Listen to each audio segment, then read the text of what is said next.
ନମସ୍ତେ ସୁପ୍ରଭାତମ୍। ତ ଏବେର ମାନେ ଆଜିର ସକାଳୁ ସକାଳୁ ଯେଉଁ ଟପିକ୍ ରହିଛି ସେ ଟପିକ୍ଟା ହେଉଛି ଆପଣମାନଙ୍କ ପଦ୍ୟ ଶିକ୍ଷଣର ଉଦ୍ଦେଶ୍ୟ ଆଉ ତା ସହିତ ଆପଣଙ୍କର ପଦ୍ୟ ଶିକ୍ଷଣ ପାଇଁ କ'ଣ କ'ଣ ସୋପାନ ରହୁଛି ସେ ବିଷୟ ଡିସ୍କସନ୍ କରିବା।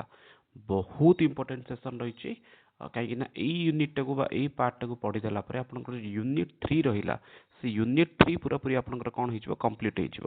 ତ କାଲି ସନ୍ଧ୍ୟାବେଳେ ମଧ୍ୟ ଏଇ ଜଣେ ମାନେ ମେନସନ୍ କରିଥିଲେ ସାର୍ ୟୁନିଟ୍ 3ର ପଦ୍ୟ ଶିକ୍ଷଣ ବିଷୟରେ ଆଣନ୍ତୁ। ତ ଇଏ ହେଲା ଆପଣମାନଙ୍କର ୟୁନିଟ୍ 3 ପଦ୍ୟ ଶିକ୍ଷଣର ଉଦ୍ଦେଶ୍ୟ ଏବଂ ସୋପାନ ଗୁଡ଼ିକ ବିଷୟରେ ଡିଟେଲରେ ଡିସ୍କସନ୍ କରିବା।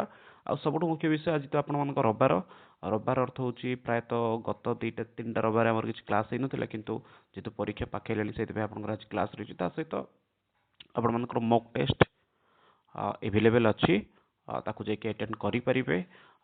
ମକ୍ ଟେଷ୍ଟ ପାଇଁ ଆପଣମାନେ ଆମର ଟେଲିଗ୍ରାମ ବା ହ୍ୱାଟ୍ସଆପ୍ ଚ୍ୟାନେଲ୍ ବା ଯେକୌଣସି ସୋସିଆଲ ମିଡ଼ିଆ ସେଟ୍କୁ ଫଲୋ କଲେ ଆପଣମାନଙ୍କୁ ସେଇଠୁ ମିଳିଯିବ ମକ୍ ଟେଷ୍ଟ। ତ ପୁରାପୁରି ୟୁନିଟ୍ 3କୁ ସେଇଠି କଭର୍ କରାହେଇଛି। ୟୁନିଟ୍ 3ର ଯେତେ ସବୁ ଇମ୍ପୋର୍ଟାଣ୍ଟ କୋଶ୍ଚିନ୍ ଅଛି ସେ ସବୁ କୋଶ୍ଚିନ୍ ଆପଣଙ୍କୁ ସେଇଠି ମିଳିଯିବ। ତ ସେଥିପାଇଁ ଆପଣମାନଙ୍କୁ କିଛି ନାହିଁ, ଆପଣମାନଙ୍କୁ ଆମର ସୋସିଆଲ ମିଡ଼ିଆ ସେଟ୍କୁ ଫଲୋ କରିବାକୁ ପଡ଼ିବ। ଚାଲନ୍ତୁ ତା ସହିତ ବାକି ଆରମ୍ଭ କରିବା। ତ ଫାଷ୍ଟ ଆପଣଙ୍କର କେଉଁ ଷ୍ଟେଜ୍ ଦେଇକି ଯାଉଛି। ତ ସୋପାନ ଅର୍ଥ ହେଉଛି ତ କ'ଣ କ'ଣ ସୋପାନ ଫାଷ୍ଟ ରହୁଛି ଫାଷ୍ଟ ଦେଖିଦିଅନ୍ତୁ। ଫାଷ୍ଟ ଆପଣଙ୍କର ଆସିଗଲା ଉପକ୍ରମ, ତାପରେ କ'ଣ ଅଛି ସାମାନ୍ୟ ଉଦ୍ଦେଶ୍ୟ। ଉପକ୍ରମକୁ ଆପଣଙ୍କର ଇଂରାଜୀରେ କ'ଣ କହୁଛି ଇଣ୍ଟ୍ରୋଡକ୍ସନ୍। ସାମାନ୍ୟ ଉଦ୍ଦେଶ୍ୟ ଜେନେରାଲ ଲର୍ଣ୍ଣିଂ ଅବଜେକ୍ଟିଭ, ବିଶିଷ୍ଟ ଉଦ୍ଦେଶ୍ୟ ସ୍ପେଶାଲ ଲର୍ଣ୍ଣିଂ ଅବଜେକ୍ଟିଭ। ତାପରେ ଆସିଲା ବିଷୟ ବିଭାଗ, ଅର୍ଥ ଆପଣଙ୍କୁ ଏଠି ଡିଭିଜନ୍ କରାଗଲା କଣ୍ଟେଣ୍ଟ ଡିଭିଜନ୍। ଟିଚିଂ ଏଡ୍ସ ଅର୍ଥ ହେଉଛି ଆପଣଙ୍କର ସହାୟକ ଉପକରଣ। ପୂର୍ବ ଜ୍ଞାନ, ଏଠି ଆପଣଙ୍କ ପୂର୍ବ ଜ୍ଞାନ ଅର୍ଥ ହେଉଛି ପ୍ରିଭିୟସ୍ ନଲେଜ। ପ୍ରସ୍ତାବନା, ତାପରେ ଲର୍ଣ୍ଣିଂ ଉଦ୍ଦେଶ୍ୟ କଥନ, ହଁ ଲର୍ଣ୍ଣିଂ ଅବଜେକ୍ଟିଭ ଉଦ୍ଦେଶ୍ୟ କଥନ। ଆଇଡଲ ରିଡ଼ିଂ, ଇଏ ହେଉଛି ଆପଣଙ୍କର ଉଦ୍ଦେଶ୍ୟ ଆଦର୍ଶ ବାଚନ। ଲାଉଡ୍ ରିଡ଼ିଂ ଅନୁବାଚନ। ନେକ୍ସଟ ଆସିଲା ଆପଣଙ୍କର କରେକ୍ସନ୍ ଅଫ୍ ଏରର ଅଶୁଦ୍ଧି ସଂଶୋଧନ। ଡେଜିଗ୍ନେସନ୍ ଅଫ୍ ୱାର୍ଡ଼, ତ ଆପଣଙ୍କ ପଦଚ୍ଛେଦ। ରିମୁଭାଲ୍ ଅଫ୍ ଡିଫିକଲ୍ଟ ୱାର୍ଡ଼, କାଠିନ୍ୟ ନିବାରଣ। ଆକ୍ଟିଭିଟି ଅଭ୍ୟାସ କାର୍ଯ୍ୟ। ୟା ପରେ ମଧ୍ୟ ଆପଣଙ୍କର ଅଛି ସେଲ୍ଫ ଚେକ୍ ଏକ୍ସରସାଇଜ ଆତ୍ମପରୀକ୍ଷଣ, ସମରି ସାରାଂଶ, ଗ୍ଲୋସରୀ ପରିଭାଷା ଏବଂ ଲାଷ୍ଟ ଆପଣଙ୍କ ଆସିଛି ଆତ୍ମପରୀକ୍ଷଣ ପ୍ରଶ୍ନ ଉତ୍ତର।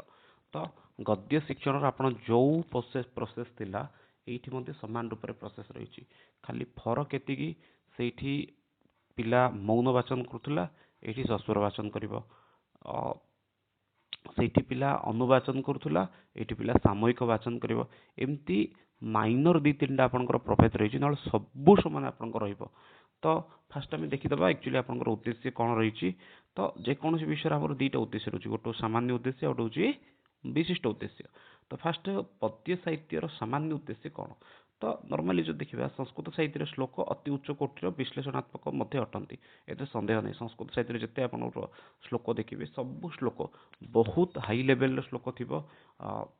ଆପଣ ସେଠି ଗୋଟେ ସ୍ୱତନ୍ତ୍ର ଛନ୍ଦ ଥିବ, ସେଠି ଗୋଟେ ଆପଣଙ୍କର ଯେକୌଣସି ଗୋଟେ ଅଳଙ୍କାର ପ୍ରୟୋଗ ହେଇଥିବ, କୌଣସି ଗୋଟେ ସ୍ପେସିଫିକ୍ ରସରେ ଭକ୍ତି ସିଏ ହେଇଥିବ। ସେଥିପାଇଁ ସଂସ୍କୃତ ସାହିତ୍ୟରେ ଯେଉଁ ଶ୍ଲୋକ ରହିଲା ସେ ସବୁଠୁ ଉଚ୍ଚ କୋଟିର, ଆଉ ମାନେ ତାର କ'ଣ କହିପାରିବାନି, ତାକୁ ତୁଳନା କରିପାରିବାନି। ଏକାକ୍ଷରୀ ଶ୍ଲୋକ, ଗୋଟିଏ ଅକ୍ଷରରେ ଆପଣଙ୍କର ଶ୍ଲୋକ ରଚନା ହେଇଛି, ଯେମିତିକି 9 ବର୍ଣ୍ଣଟିରେ ଆପଣଙ୍କର ଶ୍ଲୋକ ରଚନା ହେଇଛି। ଅଭିଜ୍ଞାନ ବିଦୁଷାಂ ଦୂରଦର୍ଶୀନାಂ କବୀନାಂ च ଉଦାର ଚେତନ ଭାବାବେଗଃ ତଥା ସୌନ୍ଦର୍ଯ୍ୟ ବୌଦ୍ଧ ଜ୍ଞାନମ୍ ତେଷାଂ କବିତାସୁ ପ୍ରତିବିମ୍ବିତ ଭବତି। ଯେତେ ସବୁ ଆମର ବିଶିଷ୍ଟ କବି ରହିଲେ ସେ ସମସ୍ତ କବିମାନଙ୍କର କ'ଣ ଅଛି ନା ନିଜର ଜ୍ଞାନ ମାନେ ଜ୍ଞାନ, ନିଜର କ'ଣ କହିପାରିବେ ଜ୍ଞାନ ହଉ କିମ୍ବା ନିଜର ଦୂରଦର୍ଶୀ ହଉ, ଉଦାର ଭାବ ହଉ, ଏ ସବୁ କୋଉଠି ସେମାନେ ମେନସନ୍ କରିଥିଲେ ନା ସେ ସବୁ ସେମାନେ ପଦ୍ୟରେ ବା ତାଙ୍କର କାବ୍ୟରେ ଦେଖେଇଛନ୍ତି। କାବ୍ୟ କବିତା ଚର୍ଚ୍ଚା ଛାତ୍ରାଣ ମାନସ ପଟଲେ କବି ପ୍ରତିଭାୟ ଉତ୍ସ୍ଫୁରଣମ୍ ଭବତି। ଏଇଟା ଗୋଟେ ଇମ୍ପୋର୍ଟାଣ୍ଟ ଧାଡ଼ିଟି ମନେ ରଖନ୍ତୁ।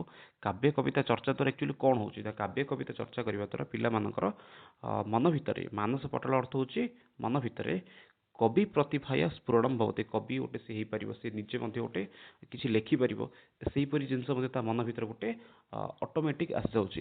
ଏକ୍ଜାମ୍ପଲ୍ ପାଇଁ ମୁଁ କହୁଛି, ଆମର ବର୍ତ୍ତମାନ ସମୟରେ ଉଦାହରଣ ପାଇଁ କହୁଛି, ପିଜିରେ ଗୋଟେ ପିଲାର ଆକ୍ଚୁଆଲି କ'ଣ ହେଇଛି ନା ତାର କୌଣସି କାରଣବଶତଃ first semester second semester back ଲାଗିଛି, କିନ୍ତୁ ଫୋର୍ଥ ସେମିଷ୍ଟରରେ ଦେଖୁଛି ପିଲାଟା କଣ୍ଟିନ୍ୟୁ ଆସୁଛି। ତାଠୁ ବଡ଼ ବିଷୟ କ'ଣ ଅଛି ସେଇଠି ନା ତାକୁ ମୁଁ ଛନ୍ଦ ପଢ଼ଉଛି, ତ ଛନ୍ଦ ପଢ଼ାଇବା ସମୟରେ ତାକୁ ଗୋଟେ ଦୁଇଟା ଛନ୍ଦ ଦେଇଛି, ଅନୁଷ୍ଠୁପ ଛନ୍ଦ, ଇନ୍ଦ୍ରବଜ୍ର ଛନ୍ଦ। ଉଭୟ ଛନ୍ଦ ବିଷୟରେ ମଧ୍ୟ ସେ କ'ଣ କରୁଛି ରଚନା କରିବା ପାଇଁ ମଧ୍ୟ ଚିନ୍ତା କରୁଛି। ତ ଏଇଠୁ ଗୋଟେ ଜିନିଷ କ'ଣ ହେଉଛି, ଯଦି ଆମେ ଗୋଟେ ଶ୍ଲୋକଟିକୁ ଭଲ ଭାବରେ ପିଲାଙ୍କୁ ପଢ଼େଇବା ବା ତାର ମହତ୍ତ୍ୱ ଉଦ୍ଦେଶ୍ୟକୁ ବୁଝେଇ ପାରିବା, ପିଲା ନିଜେ ମଧ୍ୟ ସେମିତିକା ରଚନା କରିବା ପାଇଁ ମଧ୍ୟ ଚାହାନ୍ତି। ତ ଏଇ ଯୋଉ ଧାରଟା ଆପଣମାନଙ୍କୁ ଦେଇଥିଲି ଏଇଠି କଣ ନା ନୂତନ ଜ୍ଞାନସ୍ୟ ସରି ମାନସ ପଟଲେ କବି ପ୍ରତିଭାୟା ସ୍ଫୁରଣମ୍ ଭବତି। ସେମାନେ ନିଜେ ମଧ୍ୟ ଗୋଟେ କବି ହେଲା ଭଳି କିଛି ରଚନା କରିବା ପାଇଁ ମଧ୍ୟ ବାହାରିଥାନ୍ତି। ହେଇପାରେ ମାନେ ଭବିଷ୍ୟତରେ ସିଏ ପୁରା ଶ୍ଲୋକଟି ବି ନ କରିପାରେ, କିନ୍ତୁ ହେଇପାରେ ସେ ଦି ତିନିଟା ଶ୍ଲୋକ ବା ଗୋଟେ କମ ସେ କମ ତ ଅନୁଷ୍ଠୁପ ଛନ୍ଦର ଶ୍ଲୋକଟି ନିଶ୍ଚିତ ରୂପେ ରଚନା କରିପାରିବ, ଏତିକି ବିଶ୍ୱାସ ଅଛି। ତ ଏଥିପାଇଁ ଆମେ ଯଦି ଭଲ ଭାବରେ କବିତା ବା କାବ୍ୟ ଚର୍ଚ୍ଚା କରିବା, ପିଲାଙ୍କର ମନରେ ମଧ୍ୟ କବିତା ରଚନା କରିବା ପାଇଁ ଆଗ୍ରହ ଆସେ। ନୂତନ ଜ୍ଞାନସ୍ୟ ପ୍ରତ୍ୟୟସ୍ୟ ସମୟୋପଯୋଗୀ ଧାରଣାୟାଃ च कृते ଛାତ୍ରା ସୁବିଧାମ୍ ସୁଯୋଗମ୍ च ଆଶା ସତେ। କଣ ଏଇଠି ଆହୁରି କହିଛି, ନୂତନ ଜ୍ଞାନ ପ୍ରତ୍ୟୟ ସମୟ ଉପଯୋଗୀ ଧାରଣା ପାଇଁ ଛାତ୍ରମାନେ କଣ ଅଟେ ନା ଇଏ ସବୁଠୁ ସୁବିଧା ସୁଯୋଗ ଯୋଗ୍ୟ ଅଟେ। ଫଳସ୍ୱରୂପ ବିଦ୍ୟାର୍ଥିନ ଶ୍ଲୋକାନାଂ ସରସତାୟାଃ ସୌନ୍ଦର୍ଯ୍ୟସ୍ୟ च ଅନୁଭବସ୍ୟ ପ୍ରକଟମ୍ ସୁଯୋଗମ୍ ପ୍ରାପ୍ନୁବନ୍ତି। ତ ମାନେ ଯେତେ ଆମେ ଭଲ ଭାବରେ ପିଲାଙ୍କୁ ପଢ଼େଇବା, ଶ୍ଲୋକଟିକୁ ଶ୍ଲୋକ ଷ୍ଟାଇଲରେ ଯଦି ପଢ଼େଇବା, ଛନ୍ଦ ଧ୍ୟାନ ଦେବା, ଅଳଙ୍କାର ବିଷୟ ଧ୍ୟାନ ଦେବା, ତାହେଲେ ପିଲାଙ୍କର ପଦ୍ୟ ପାଠନ ପ୍ରତି କଣ ହେଉଛି ନା ଆଗ୍ରହ ଆସୁଛି, ପିଲାମାନେ ମଧ୍ୟ ଶ୍ଲୋକ ପଢ଼ିବା ପାଇଁ ଚାହୁଁଛନ୍ତି। ଏଇସବୁ ବିଷୟରେ ଆମର କିଛି ଜିନିଷ ଉପରେ ଧ୍ୟାନ ଦେବା ଦରକାର। ସ୍ୱରସ୍ୟ ଗୁରୁ ଲଘୁ ବର୍ଣ୍ଣାନାମ୍ ସମ୍ୟକ୍ ଉଚ୍ଚାରଣ କୃତ୍ୱା ରସଗ୍ରହଣାୟ ବିଦ୍ୟାର୍ଥିନ ସମର୍ଥାନ୍ कारयितुम्। ପ୍ରଥମ ଜିନିଷ ହେଉଛି ଆମର କଣ ନା ଯେତେବେଳେ ଆମେ ଶ୍ଲୋକଟି ପଢ଼ଉଛନ୍ତି, ପଦ୍ୟ ପଢ଼ାଇବା ସମୟରେ ଆମକୁ କଣ କୋଉ ଜିନିଷକୁ ଧ୍ୟାନ ଦେବାର ଅଛି ନା ଆମର ଲଘୁ ହର୍ଷ ଲଘୁ ଗୁରୁ ଏଇସବୁ ବର୍ଣ୍ଣ ଉପରେ ଧ୍ୟାନ ଦେବାର ଅଛି। ସ୍ୱର ବର୍ଣ୍ଣ ଉପରେ ମଧ୍ୟ ଆମର ଧ୍ୟାନ ଦେବାର ଅଛି। ତ ଏଇସବୁ ଜିନିଷକୁ ଯଦି ଧ୍ୟାନ ଦେବା, ପିଲାମାନେ ମଧ୍ୟ ଆକୁ ଧରିକି ମଧ୍ୟ କଣ କରିବେ, ପଢ଼ିବେ। ଆମେ ଯେମିତି ପଢ଼ିବା ଆମ ପିଲାମାନେ ମଧ୍ୟ ଆମକୁ ଦେଖିକି ପଢ଼ିବେ। ତ ଆମେ ପଢ଼ିବାଟା ହେଉଛି ଆଦର୍ଶ ବାଚନ, ପିଲା ପଢ଼ିବାଟା ହେଉଛି ଅନୁବାଚନ। ତ ଶ୍ଲୋକାନ୍ତମ କଞ୍ଚିତ ପଦମ ବା ଆଦୃତ୍ୟ କଣ୍ଠସ୍ଥମ କୃତମ ଶ୍ଲୋକମ ଉତ୍ସାହେନ ଗାନମ କର୍ତ୍ତୁମ। ଶ୍ଲୋକାନ୍ତ ମାନେ ଶ୍ଲୋକାନ୍ତରୀ ପ୍ରତିଯୋଗିତା ମଧ୍ୟ କରିପାରିବେ, କିମ୍ବା ଶ୍ଲୋକାନ୍ତମ କଞ୍ଚିତ ପଦମ ଆଦୃତ୍ୟ, ଶ୍ଲୋକାନ୍ତର କୌଣସି ଗୋଟେ ପଦକୁ ଧରିକି ତାକୁ କଣ୍ଠସ୍ଥ କରିକି ତାକୁ ଉତ୍ସାହର ସହିତ ଗାଇବା ପାଇଁ ମଧ୍ୟ ତାଙ୍କୁ ପିଲାମାନଙ୍କୁ ପ୍ରେରଣା ଦେବା। कमचित् परिस्थितौ घटनाक्रमे वा पूर्वं मुखस्थानं श्लोकानां उपदेशबलीनां ବା ସ୍ମରଣं କୃତ୍ୱା ପ୍ରୟୋଗମ୍ କର୍ତ୍ତୁମ୍। କୌଣସି ଗୋଟେ ପରିସ୍ଥିତିକୁ ମାନେ ପିଲାଟିଏ ମୋତେ ପଚାରିଥିଲେ ଯେ ସାର୍ ଆପଣ କହିଦେଲେ ଯେ ଆମକୁ ଛନ୍ଦ ଲେଖିଦିଅନ୍ତୁ ବୋଲିକି, ସରି ଛନ୍ଦରେ ଗୋଟେ ଶ୍ଲୋକ ଲେଖନ୍ତୁ ବୋଲିକି, ଆମେ ଲେଖିବୁ କେମିତି? Simple question. ଛନ୍ଦ ପଢ଼େଇଲା ପରେ ପିଲାଙ୍କୁ ମୁଁ ପ୍ରାକ୍ଟିକାଲ ଦେଇଦେଲି ଯେ ଆଉ ଗୋଟେ କ'ଣ କର, ଅନୁଷ୍ଠୁପ ଛନ୍ଦ ପଢ଼େଇଲି, ଅନୁଷ୍ଠୁପ ଛନ୍ଦରେ ଗୋଟେ ଶ୍ଲୋକ ଲେଖିକି ଆଣ। ତ ପ୍ରଥମ ଦିନ ସବୁ ପିଲା ହଁ କରିଦେଲେ। ମାନେ ଦ୍ୱିତୀୟ ଦିନ ଆସିଲେ କିଛି ପିଲା ପଚାରିଲେ ସାର୍ ଶ୍ଲୋକ ଲେଖିବାକୁ କହିଲେ ଯେ ଲେଖିବି କେମିତି? ମୁଁ ନର୍ମାଲି ତାଙ୍କୁ ମଧ୍ୟ କହିଲି ଯେ ଛନ୍ଦ ନିୟମ ନେଇକି ନା ଲେଖିବି କେମିତି?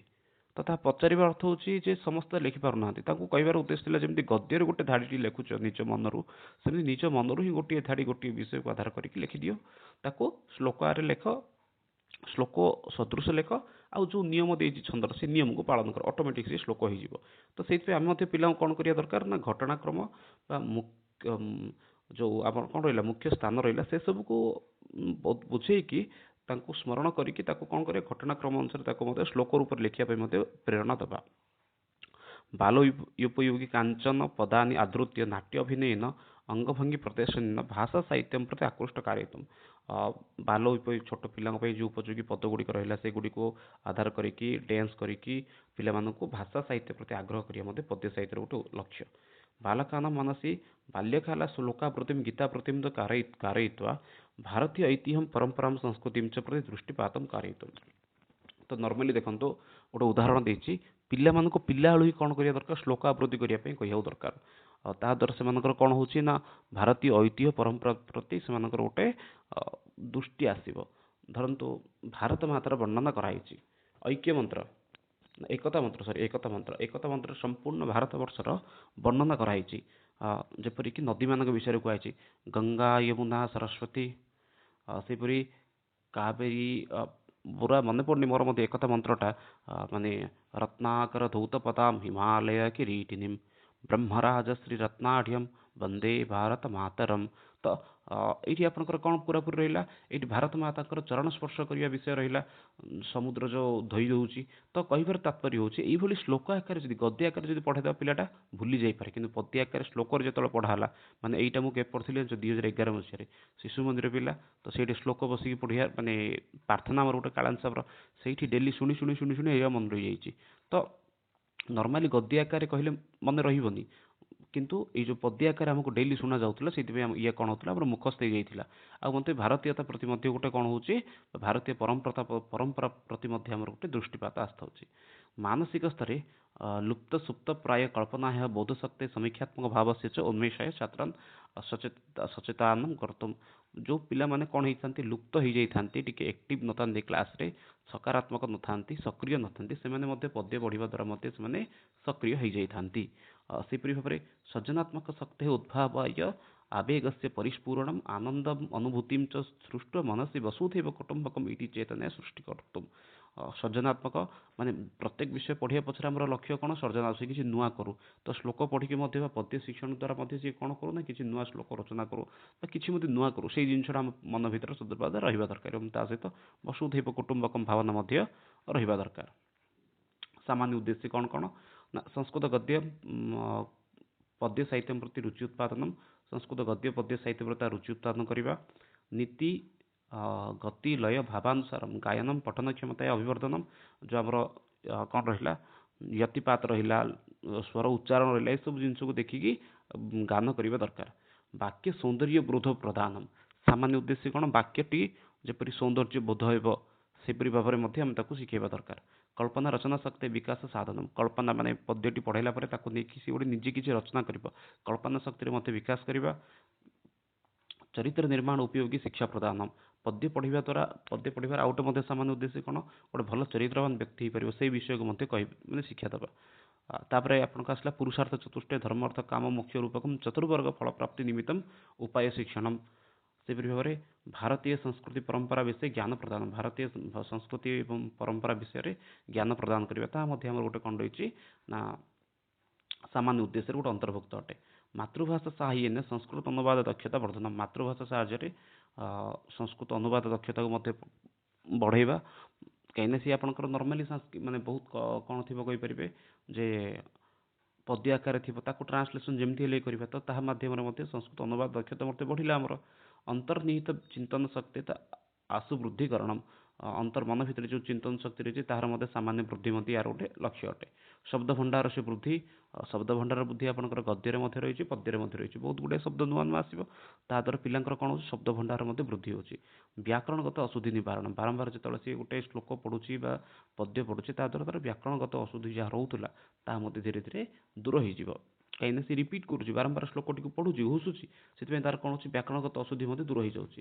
ସ୍ମରଣ ଶକ୍ତି ବିକାଶକରଣ, ଯଦି ଧରନ୍ତୁ ଆପଣ ଯଦି ଡେଇଲି ଯଦି କ'ଣ କରିବେ ନା ବସିକି ଘୋଷିବେ, ନର୍ମାଲି ଗଦ୍ୟ ତ ପଢ଼ିଲେ ମନେ ରହିବନି, କିନ୍ତୁ ପଦ୍ୟ ଯଦି ଡେଇଲି ସେଇ 10ଟା ଶ୍ଲୋକ ଡେଇଲି ପଢ଼ିବେ 11 ନମ୍ବର ଦିନ ସେ ଶ୍ଲୋକ ଗୁଡ଼ା ଆପଣ ମନେ ରହିଥିବେ। ମାନେ ମୋର ପାଖାପାଖି 12-15ଟା ତ ମେଘଦୂତର ଶ୍ଲୋକ ଏମିତି ମନେ ରହିଯାଇଛି। ତାର କାରଣ କ'ଣ, ମୁଁ ଡେଇଲି କ୍ଲାସକୁ ଗଲେ ପିଲାଙ୍କୁ ମେଘଦୂତ କହୁଛି କ'ଣ କ୍ଲାସ୍ ଷ୍ଟାର୍ଟ କରିବେ ଯେ ତା ପୂର୍ବ ଟିକେ ମେଘଦୂତ ପଢ଼, ମାନେ ଏ ଚକ୍କରେ ଗୋଟେ ପିଲା ଅଛି ସିଏ ଆକ୍ଚୁଆଲି ଏତେ ସଂସ୍କୃତ ପ୍ରତି ତାର ଏତେ ଆଗ୍ରହ ନେଇଯାଇଛି, ତାହାର ମଧ୍ୟ କ'ଣ ଅଛି 5ଟା ଖଣ୍ଡେ ଶ୍ଲୋକ ମନେ ରହିଯାଇଛି। ତ କହିବାର ତାତ୍ପର୍ଯ୍ୟ ହେଉଛି ଯଦି ଆମେ ପ୍ରତିଦିନ ଶ୍ଲୋକ ଆବୃତ୍ତି କରିବା ତାହେଲେ ମଧ୍ୟ ପିଲାଙ୍କର କ'ଣ ହେଉଛି ନା ସେଇ ବିଷୟ ପ୍ରତି ତାଙ୍କର ଗୋଟେ ଆଗ୍ରହ ଆସିଯାଉଛି। ଓଡ଼ିଆ ଭାଷାର ବିକାଶ ପାଇଁ ସଂସ୍କୃତମ୍ ଅସ୍ତି ଇତି ଜ୍ଞାନ ପ୍ରଦାନ, ଓଡ଼ିଆ ଭାଷାର ଆପଣଙ୍କର ବିକାଶ ପାଇଁ ମଧ୍ୟ ଆପଣଙ୍କର ସଂସ୍କୃତ ଅତ୍ୟନ୍ତ ଆବଶ୍ୟକ। ସ୍ମରଣ ଶକ୍ତି ବିକାଶ ପାଇଁ ମଧ୍ୟ ପଦ୍ୟ ପଢ଼ିବା ଦରକାର। ଅନ୍ୟ ଭାଷା ସତ୍ୟମ୍ ଶିବମ୍ ସୁନ୍ଦରମ୍ ଇତି ଅନୁଭୂତି ପରିଚୟ ପ୍ରଦାନମ୍, ଏଇ ଭାଷାରେ ଆପଣଙ୍କର ସତ୍ୟ ଶିବ ସୁନ୍ଦରମ୍ ଯେଉଁ ଅନୁଭୂତି ରହିଲା ତାହା ମଧ୍ୟ ଆପଣଙ୍କର ଏଇ ଭାଷାରେ ରହୁଛି। ତ ନେକ୍ସଟ ଦେଖିବା ବିଶେଷ ଉଦ୍ଦେଶ୍ୟ, ସରିଲା ବିଶେଷ ଉଦ୍ଦେଶ୍ୟ ପରେ ଆପଣଙ୍କର ଆଉ ଅଧିକ ବିଷୟ ଚର୍ଚ୍ଚା କରିବାର ଏଠି ନାହିଁ। ସାହିତ୍ୟ ସଙ୍ଗୀତ କଲା ବିହୀନ ସାକ୍ଷାତ ପଶୁପୃଚ୍ଛ ମିଶାଣହୀନ ତୃଣମ୍ ନ ଖାଦନ୍ अपि ଜୀବମାନ ମନୁଷ୍ୟ ଲୋକେ ମୃଗାଶ୍ଚରନ୍ତି। ତ ଛାଡ଼ନ୍ତୁ, ତ ଇଏ ଗୋଟେ ଆପଣଙ୍କର ସୁଭାଷିତ ଥିଲା ବା ଶ୍ଲୋକଟେ ଥିଲା, କ'ଣ କହୁଛି ସାହିତ୍ୟ ସଙ୍ଗୀତ କଳା ବିହୀନ, ଯେଉଁ ବ୍ୟକ୍ତି ସାହିତ୍ୟ ପ୍ରତି ଧ୍ୟାନ ଦେଉନି, ସଙ୍ଗୀତ ପ୍ରତି ଧ୍ୟାନ ଦେଉନି, ଯେଉଁ ଆମର 64 କଳା ପ୍ରତି ରହିଲା ତାହାର ଏସବୁ ବିହୀନ ଯିଏ ଅଛି ସେ ବ୍ୟକ୍ତିଟି କିପରି ଅଟେ ନା ସିଧାସଳଖ ପଶୁ ସଦୃଶ ଅଟେ। ଯେଉଁ ପଶୁ ପାଖରେ ନା ଲାଙ୍ଗଡ଼ ଅଛି ନା ଶିଙ୍ଗ ଅଛି, ସେଇଭଳି ଲାଙ୍ଗଡ଼ ଶିଙ୍ଗହୀନ ପଶୁ ସଦୃଶ ସିଏ ଅଟେ। ଯିଏକି ତୃଣନ୍ନ ଖାଦନ୍ अपि ଜୀବମାନ, ଘାସ ଖାଉନି ଆଉ ବଞ୍ଚିକି ଅଛି, ତଦ୍ଭାଗଧେୟମ୍ ପରମମ୍ ପଶୂନାମ୍, ତଦ୍ଭାଗଧେୟମ୍, ଆଉ ସେଇଟା ହିଁ ହେଉଛି ପଶୁମାନଙ୍କ ପାଇଁ ଗୋଟେ ଶ୍ରେଷ୍ଠ ଜିନିଷ। ମାନେ ପୁରୁଷ ଏବଂ ମନୁଷ୍ୟ ଭିତରେ ଯେଉଁ ପୁରୁଷ ଲୋକ ବ୍ୟକ୍ତି କ'ଣ କରୁଛି ମାନେ କ'ଣ କରୁଛି ସାହିତ୍ୟ ସଙ୍ଗୀତ ପ୍ରତି ତାର ଧ୍ୟାନ ନାହିଁ, ସିଏ କ'ଣ ପଶୁଙ୍କ ସଙ୍ଗେ ସମାନ। ଆଉ ସେଇ ବ୍ୟକ୍ତିଟି କ'ଣ ନା ତଦ୍ଭାଗଧେୟମ୍ ପରମମ୍ ପଶୂନାମ୍, ସେଇଟା ହେଉଛି ସେ ପଶୁମାନଙ୍କ ଠାରୁ ସିଏ ଗୋଟେ ଭଲ ଜିନିଷ କରିଛି। ଛାଡ଼ ଶ୍ଲୋକକୁ ଆମେ ବେଶୀ ପଳେଇଲେ। ସଙ୍ଗୀତମ୍ ବା ପଦ୍ୟ ସାହିତ୍ୟ ମାନବ ସମାଜମ୍ ପରମ ଆନନ୍ଦମ୍ ପ୍ରାପ୍ତିମ୍ ପ୍ରତି ନୟତି। ଧରନ୍ତୁ ଆପଣ ଯେକୌଣସି ସ୍ଥାନରେ ଗାଁ ମାନଙ୍କରେ ମଧ୍ୟ ଭାଗବତ ପାଠ ହୁଏ, ପୁରାଣ ଶୁଣାଯାଏ, ଏସବୁ ଆପଣଙ୍କର କୋଉଥିରେ ଲେଖା ହେଇଛି? ପଦ୍ୟ ଆକାରରେ ଲେଖା ହେଇଛି। ଗଦ୍ୟରେ କିଛି ନାହିଁ। ମାନେ ବାହାଘର ଭୋଜି ଘରରେ ମଧ୍ୟ ଦେଖିଥିବେ ଲୋକ ଆସିକି ମନ୍ତ୍ର ପଢ଼ନ୍ତି, ପଦ୍ୟ ଆକାରରେ ପଢ଼ନ୍ତି, କୋଉଠି ବି ଗଦ୍ୟ ଆକାରରେ ହୁଏନି। ଲୋକ ବି ଶୁଣିବାକୁ ଭଲ ପାଆନ୍ତି। ଟିଭିରେ ମଧ୍ୟ ଦେଖିଥିବେ ନର୍ମାଲି ଇଣ୍ଡିଆନ୍ ଆଇଡଲ ହଉଛି ଗୀତ ଉପରେ, ଗପ ଉପରେ କିଛି ହଉଛି କି? ଛାଡ଼, ପଦ୍ୟର ମହତ୍ତ୍ୱ ସେମିତିରେ ସେ ରହିଛି ଆକା। ତାପରେ ଦେଇଛି କଣ? ସୀମିତ କ୍ଷେତ୍ରାତ୍ ଅନନ୍ତ ମହାକାଶାସ୍ୟ ଉଦାର ଭାବಂ ପ୍ରତି ପ୍ରାଣୀନମ୍ ଦିଗ୍ଦର୍ଶନମ୍ ଦଦାତି। ସାମାନ୍ୟରୁ ବହୁତ ବୃହତ୍ତକୁ ନେଉଛି। ରସସ୍ୱାଦନ ନିମିତ୍ତମ୍ ପରମ ବ୍ରହ୍ମଣ ଅମୃତମୟ ସ୍ଥିତେ କଳ୍ପନା ସାଗରେ ଆତ୍ମନମ୍ ନିମଜ୍ଜୟତି। ଈଦୃଶମ୍ ଅନେକ ବୈଶିଷ୍ଟ୍ୟମ୍ କବିତା ମାଧ୍ୟମେନ ପ୍ରାପ୍ତମ୍ ଭବତି। ଏଇଭଳିଆ ତ ଗୁଡ଼ାଏ ଜିନିଷ ରହିଲେ ଯାହାକି କବିତା ମାଧ୍ୟମରେ ଆପଣଙ୍କର ପ୍ରାପ୍ତି ହେଉଛି। କାହିଁକିନା ପ୍ରତ୍ୟେକଟି ଭଗବତ ପ୍ରାପ୍ତି ପାଇଁ ମଧ୍ୟ ଆପଣଙ୍କର କ'ଣ ଦରକାର? ନା କବିତା ହିଁ ଦରକାର। ଭଗବତ ପ୍ରାପ୍ତି ପାଇଁ ବିଷ୍ଣୁ ସହସ୍ରନାମ କବିତା ଆକାରରେ ଲେଖା ହେଇଛି, ଗଦ୍ୟ ଆକାରରେ ଲେଖା ହେଇନି। ଶ୍ରୀମଦ୍ ଭଗବତ ଗୀତା ପଦ୍ୟ ଆକାରରେ ହିଁ ରହିଛି। विशिष्ट उद्देश्य कौन ना कालिदास प्रभृति नाम विश्वविख्यात कवि नाम जीवन्या चमत्कारिता विषय सम्यक धारणा प्रदानम। तो पद्य साहित्य पढ़िया द्वारा आम मैंने कौन कर कालिदास प्रभृति विश्वविख्यात कवि रही से विषय मत जापर। अनुष्टुप इत्यादि छंदेशु सरल श्लोक रचना विद्यार्थी प्रेरित। ये जो श्लोक आम छंद रहा अनुष्टुप है, इंद्रवज्र है, उपजाति है, मंदाक्रांत है, वंशस्थ है, यही सब श्लोक छंद जो रहा ये छंद विषय सरल श्लोक रचना विद्यार्थी मान प्रेरणा देवा। पुरातन कविता आधुनिक कविता संबंधी चेतना है आग्रह से सृष्टि कृता प्राकृतिक चारित्रिक वर्णना प्रति विशेष ध्यान दानम। पुराना नुआ आधुनिक कविता सब संबंध में माने कौन करी ना आग्रह सृष्टि करी प्राकृतिक चरित्र वर्णना करने विशेष रूप ध्यान देवा। अलंकारिकाणाम प्रयोग विषय सामान्य आलोचना कृता तेषां रसस्वादनार्थम प्रकृष्ट क्षेत्र से सृष्टि। अलंकार प्रयोग विषय में सामान्य रूप से ध्यान देकी रसस्वाद टे प्रयत्न करवा। अलंकार श्लोक रचना गोटे अच्छे श्लोक कौन कौन था? श्लोक छंद ज्ञान पाइपर से अलंकार पाइब, रस पाइब, यही सब विषय में आमको से ज्ञान मिल। अवध श्लोकान गद्याकृत परिवर्तन कृत्वा अवध श्लोक अर्थ जोड़ा बुझीपारे जो श्लोकटा बुझा पड़ना कौन कर गद्याकृत परिवर्तन करता। गद्याकृति अर्थ हूँ अन्वय। श्लोक से गद्याकृति कौन सी हूँ अन्वय। सामाजिक मूल्यबोधम प्रति आकृष्टान कारयितुम प्रयत्न करूम। सामाजिक मूल्यबोध को जानापी आकृष्ट करवा सी हूँ गोटे आमर कारण। तो ये थी आमर कौन ना पद्य शिक्षण मूल उद्देश्य। माने पद्य को पढ़ाई आपंकर कौन माने पद्धति रही ना पद्धति आपंकर हूँ खंडान्वय पद्धति, दंडान्वय पद्धति, दुईटा पद्धति अच्छी। और दुईटा जहाँ पद्धति विषय पूर्व चर्चा हो जाए चर्चा करा मुझे चाहूनी ये। तो सिंपल रूप से आम ये कौन शिखिले ना पद्य शिक्षण आमर पिला पद्य पढ़ाइबार उद्देश्य कौन कौन रही, सामान्य उद्देश्य कौन, विशिष्ट उद्देश्य कौन, ये सब विषय आराम से भिडियो डिस्कसन है। तो रस प्राप्ति कि भगवत प्राप्ति आमर निहाती रूप से श्लोक पढ़ा आमर पद्य पाठ करवा आवश्यक। तो ये थी आज सेसन। तो पुणी थे मिसवा नेक्स्ट सेसन से आमर केवल यूनिट 1, 2, 3 सरीगला। तो यूनिट 4, 5, 6 जो रहा से टॉपिक को चर्चा करवा रोचे। समस्त बहुत बहुत धन्यवाद। जेहेतु भारतम पद संस्कृतम। वंदे मातरम। धन्यवाद।